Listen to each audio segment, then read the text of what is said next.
There you go. There you go. One more. Watch out for that one. Yeah. Here's one. Here.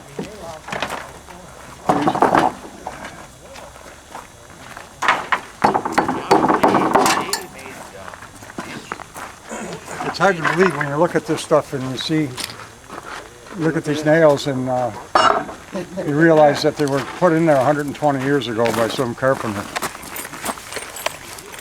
All steel cut.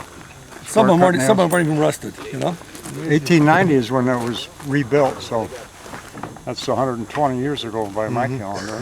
You might be able to pull it out.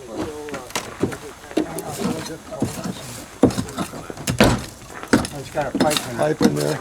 It's got a pipe in it. To cut it off. You should cut it. Hey, Paul? You got the saw?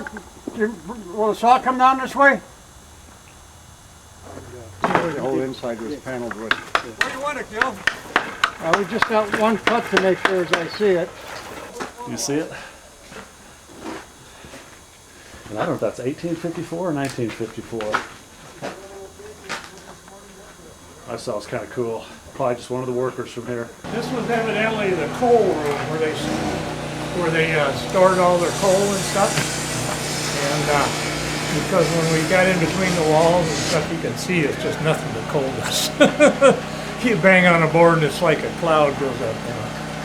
But this was also a workshop area in here too. Most of it will be hauling now. Get those door sections out, get this pile of beaded board that's all clean. Clean a little bit more of the inside and outside trim and we're done.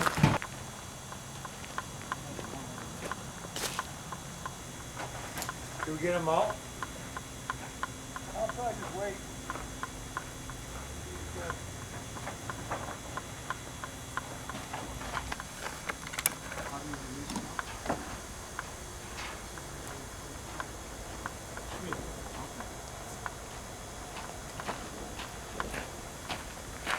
Thanks.